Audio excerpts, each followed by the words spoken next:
Patay sa enkwentro sa one-time big-time operation ng Bulacan He dreamed of being a policeman, and the police are the ones that killed his dreams. The deadliest night of Philippine President Rodrigo Duterte's year-long war on drugs. If they are obstructing justice, you shoot them.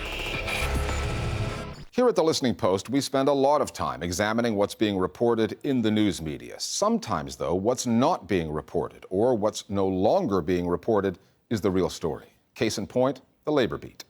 Not that long ago, just about every American news organization had a labor specialist. Now, they're a rare breed. And when you consider that more than 150 million Americans are in full or part-time employment, it's a wonder that there aren't more stories about workers and the challenges they face in testing economic times. Some of the news space that used to be devoted to labor issues has been surrendered to market and business news, as media outlets abandon mass readership in favor of the more upscale, affluent audiences that their advertisers are chasing.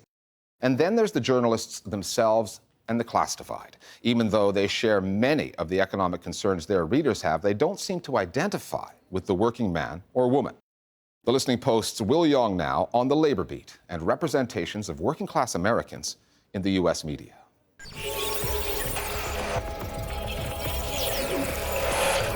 That message is resonating with white working class voters. Especially for working-class white voters. Just with this white working-class vote. And what's interesting here... In the aftermath of the unexpected election of President Donald Trump, the media attempted to provide answers.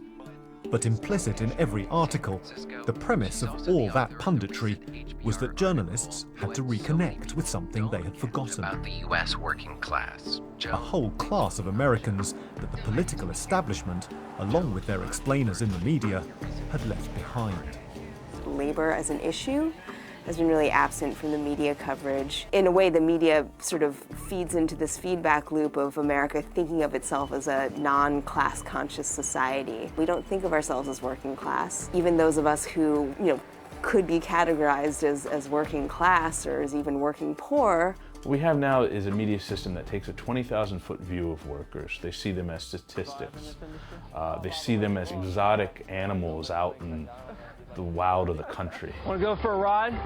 Let's go. They don't see what the everyday struggle is. They don't understand what it's like trying to keep food on the table. Most workers view media as the enemy.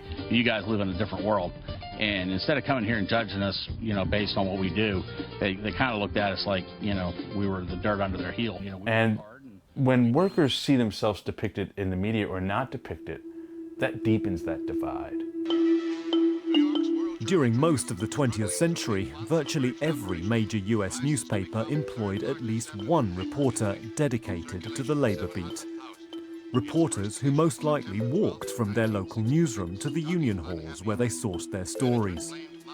But over the decades, local papers merged or stopped their presses. Family-owned papers sold out to Wall Street, and stories about workers and unions increasingly made way for business and finance. In the 1930s, you had this vibrant labor press. You had lots of unions funding publications, you had lots of subscribers funding publications. And that really led to a lot of organizing. When the Minneapolis General Strike happened in 1935, there were labor papers in 9 different languages.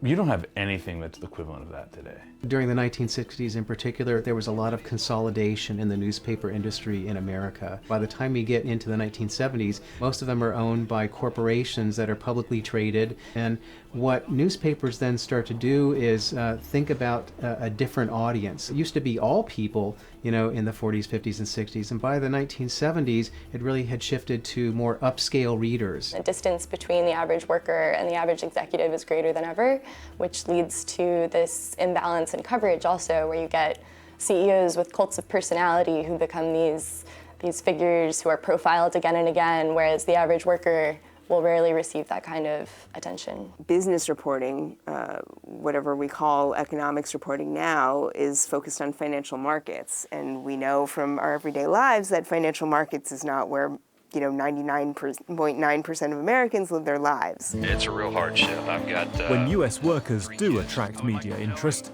US journalists seem interested in a certain kind of worker. One of Donald Trump's first promises after being elected was to protect jobs at the Carrier air conditioning factory in Indianapolis. jobs that were threatened when the company announced a plan to move production to Mexico. Trump promised to protect American jobs, and the US media served up an image of the American worker that fitted his narrative. You saw mostly white men who were actually the minority of those carrier plant workers. So you believed Mr. Trump when he made his promise? Yes, I believed him 100%. That's why I voted for him. About 50% of those workers at that Indianapolis plant were African American. You didn't really see this in the stories. And about half of those workers also were women.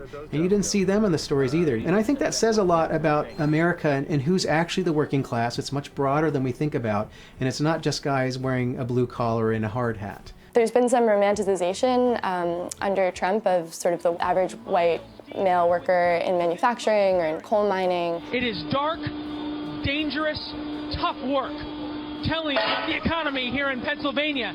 Demographically, home care workers and domestic workers are faster growing sectors of the economy. So a renewed interest in work doesn't necessarily mean that reporters are following the economic data so much as they're following political storylines. While membership of labor unions and strikes in the US are at historic lows, high-profile disputes between employers and organized labor do still make headlines. Communications workers, teachers, transport workers and nurses are among those who have gone on strike this year and last for better pay and conditions. But when the media tell these stories, the question is, whose priorities do they put first? Say a strike happens, especially a transit strike, they first go to the consumers who are upset. It's going to be a real nightmare.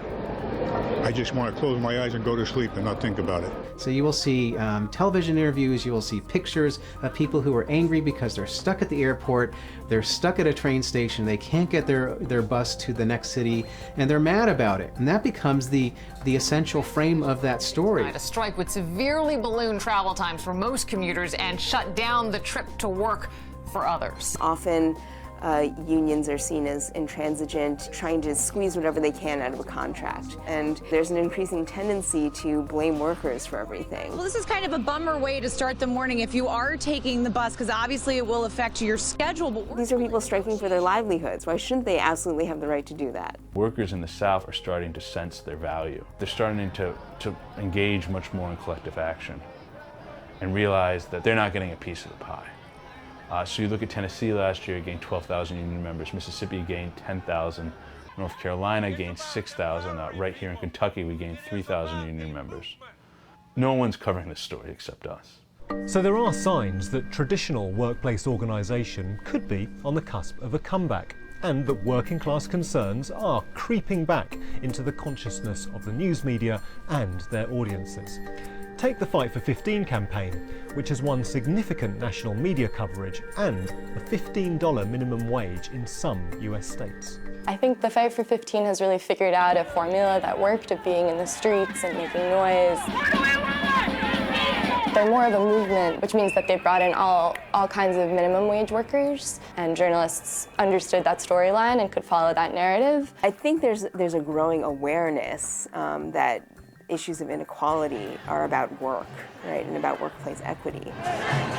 And I think that a greater willingness to understand how these issues intersect in our lives is coming from younger segments of the media who have experienced some of that precariousness themselves. If there were more reporters and editors who came from working class backgrounds, I think the identification with workers would be stronger. Workplace issues are the ones that affect most readers' lives in real ways, and you can see that reflected in increase in readership for stories about labor. I think the audience is really there.